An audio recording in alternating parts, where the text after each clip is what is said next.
Live from WTVO Rockford and your home team.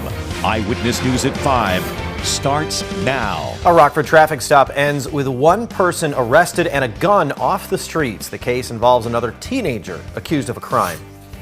October means the return of a monthly bill for many former students. A financial advisor shares tips to deal with the added expense.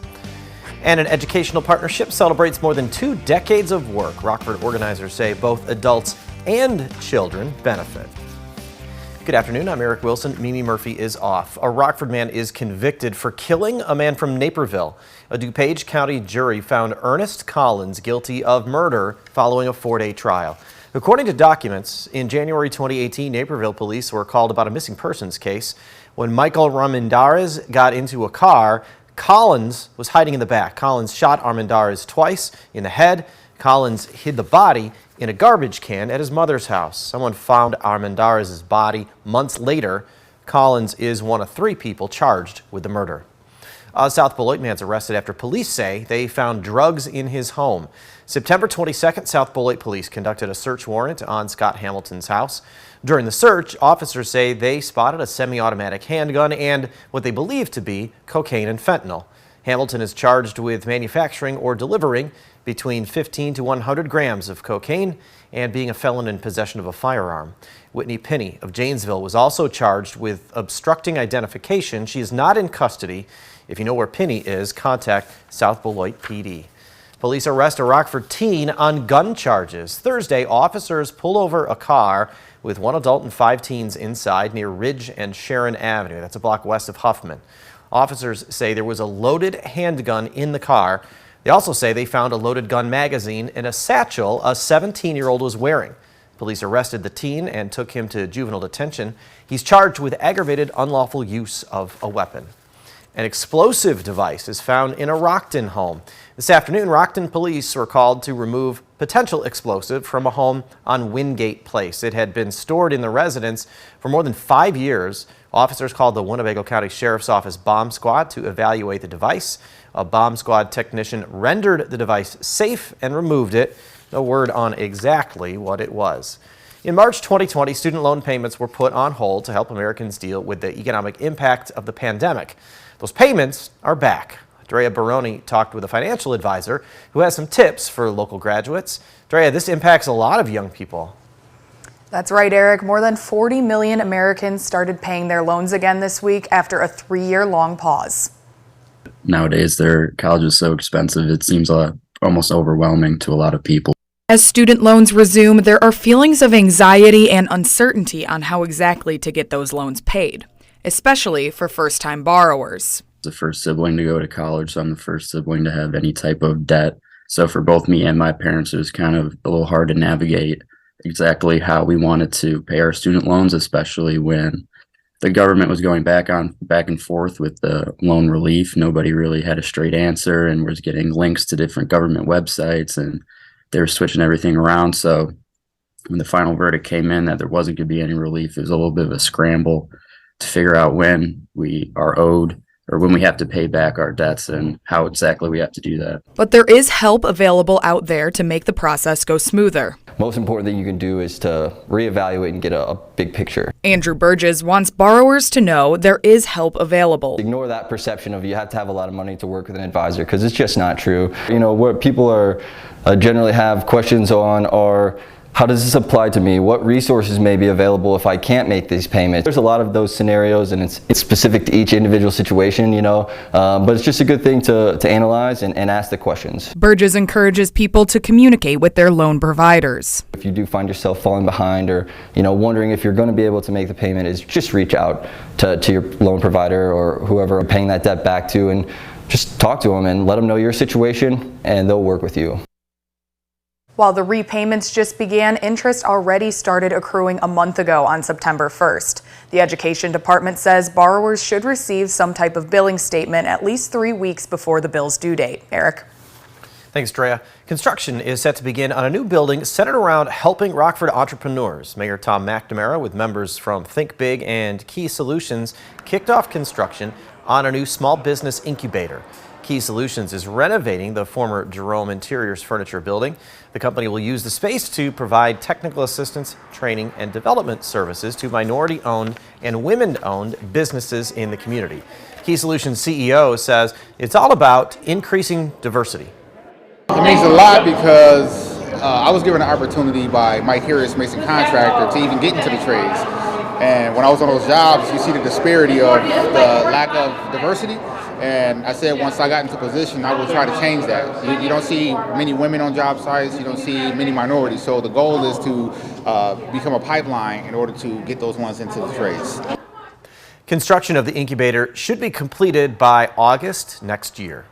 A local literacy program celebrates more than 2 decades of service. Rockford Reads kicked off its 22nd year this morning.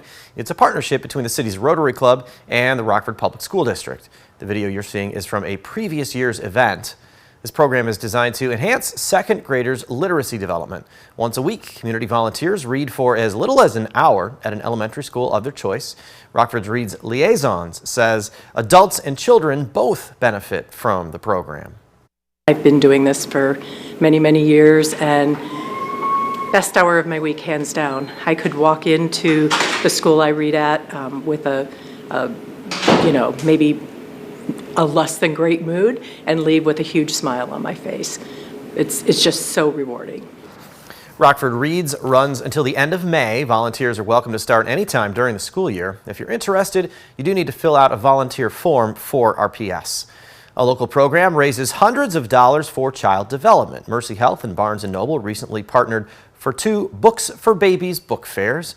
Today, the healthcare provider announced the fairs raised nearly $1,000. The goal is to provide every baby in Mercy's NICU with a new book when kids are admitted to begin family's own home library. Gasoline prices fall in the Forest City. The price in Rockford dropped nearly 15 cents in the last week. It's averaging around $3.67 a gallon.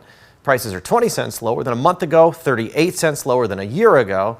Experts at Gas Buddy say with the West Coast transitioning to a winter mix, the whole country should see a decline in prices for the weeks ahead. October means the start of a new Supreme Court term. Up next, we examine some of the issues justices will have on their full agenda. And a nice climb in our temperatures from where we started off this morning in the mid-50s to where we ended up at this afternoon into the mid-80s. A beautiful evening. We've got to soak the nice weather in while we can, because not only are we going to see rain showers return, but also cooler temperatures. More on that a little later. You're watching Eyewitness News, your home team with Eric Wilson, Mimi Murphy, Scott Lever, and Chief Meteorologist Candace King. October means the Supreme Court begins another term. In the next few months, justices will dictate how states regulate speech on social media, if domestic abusers can own guns, and how much power the president can enact without Congress. The court's also expected to add a case to determine access to the abortion pill mifepristone. Raquel Martin looks at the potential rulings. Gun rights for domestic abusers, free speech on social media, and voting rights are among the major issues before the Supreme Court this term. We are rather optimistic. Doug Letter is with Brady, the country's leading anti-gun violence group. Although the court expanded gun rights last term, Letter believes the justices will ultimately strike down a lower court decision allowing domestic abusers to own guns. Otherwise, a whole lot of women and children are going to die. Later this month, the justices will consider another racial gerrymandering case that asks if South Carolina's congressional maps discriminate against black voters. Why does this case matter? We do have cases that are active in Florida and Georgia and many other states, and in a lot of ways we're looking at what happens in South Carolina.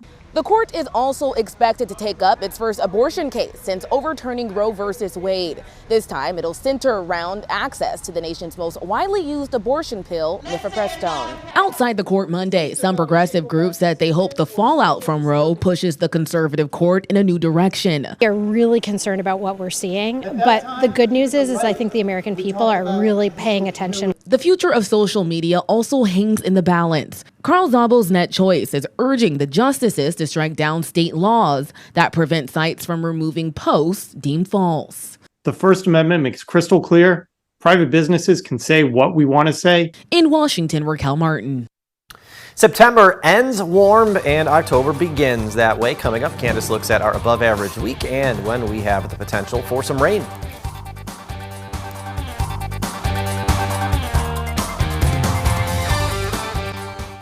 Now, your first warned weather forecast from Chief Meteorologist Candace King.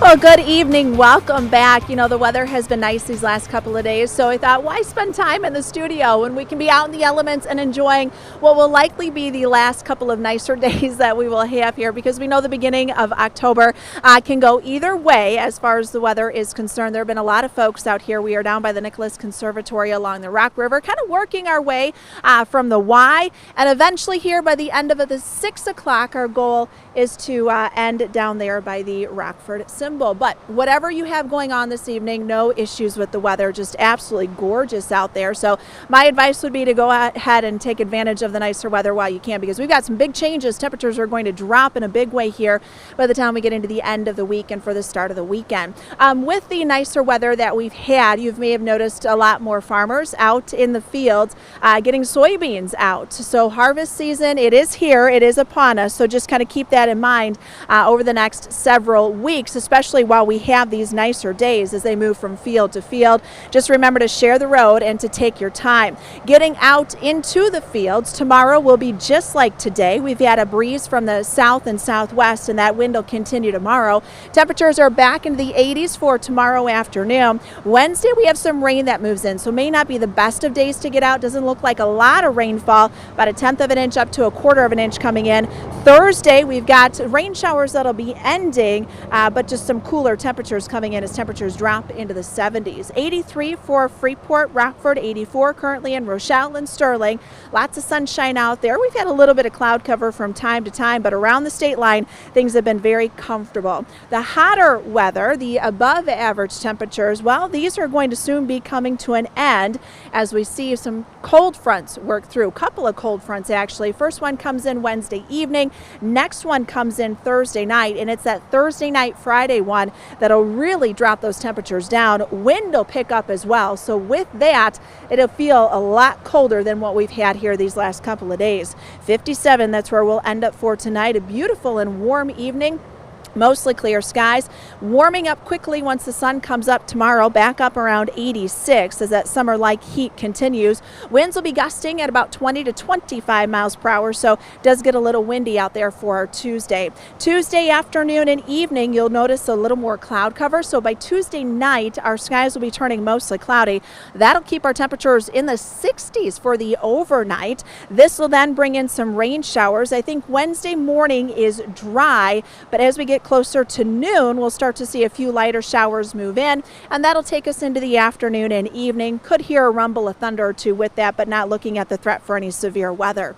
By Thursday, we dry things out. We see a little sunshine Thursday afternoon, but with that second cold front, I do think there could be a few showers that work in Thursday evening, and then some spotty shower development for Friday as the wind picks up from the northwest, and we hold on to a gusty northwesterly wind and a few wind-driven showers there for Friday afternoon. Temperatures on Friday will struggle to make it into the low 60s. Rainfall totals, you're looking at roughly about 1/10 up to 1/4 of an inch. Could be some locally higher amounts there. So 86 tomorrow. We're 79 on Wednesday. If we make it to Wednesday there, that would be the 4th day in October that the high temperature has reached 80 degrees or higher. If so, that would be the first time since 2011 that we've had 4 consecutive days of 80-degree warmth there in October. 71 on Thursday, and then there's that drop-off by the end of the week and into the weekend. And those are some big changes by the weekend. Thanks, Candace. Scott Leber's next with sports. He'll tell us about the latest development in the Bears soap opera. And an NFC North team gives Rockford native James Robinson a look. Scott will tell us where the Lutheran grad could be headed.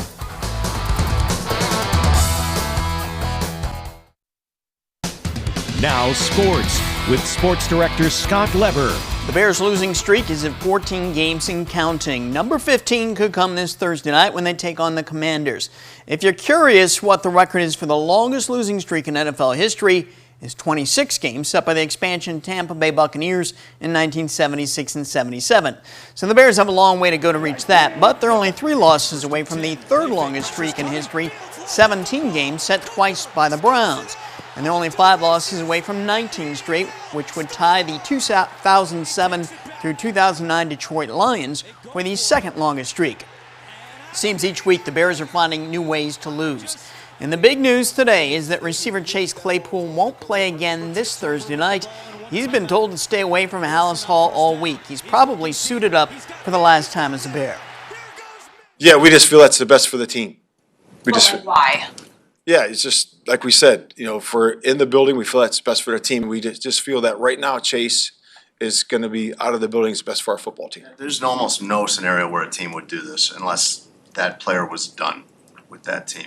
Is that the case with Chase, that he's not going to play for the Bears again? Well, he's not going to be in the building this week, so he's not playing this week. So then we'll see where it goes from there. Yeah, he's done. Well, Rockford native James Robinson has played against the Packers when he was with the Jaguars. Might he get a chance to play for the Packers? Tom Pelissero has tweeted out that the Packers had Robinson in for a workout. They might be considering signing him to their practice squad. Robinson has been a free agent sitting out since the Giants cut him right before the start of the regular season. We have another Monday Night Football game coming up tonight here on WTVO, and the Seahawks will take on the Giants. Kickoff will be at 7:15.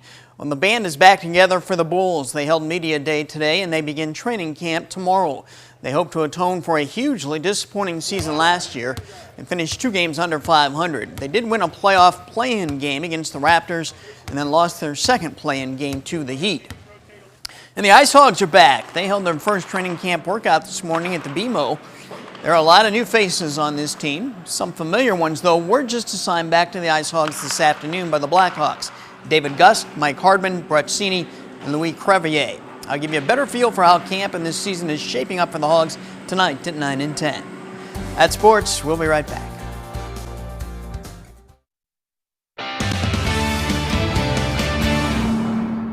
A lot of folks out here enjoying the nicer weather, whether it be out on the Rock River on a boat or a jet ski or just taking in a nice stroll. It is going to be a beautiful evening, so take some time and get outdoors here if you can before the sun does set. Even afterwards, it'll be very comfortable. Clear skies for us tonight. Temperatures around 57, 86 tomorrow. Rain showers move in by Wednesday. Thanks, Candace. Stay safe.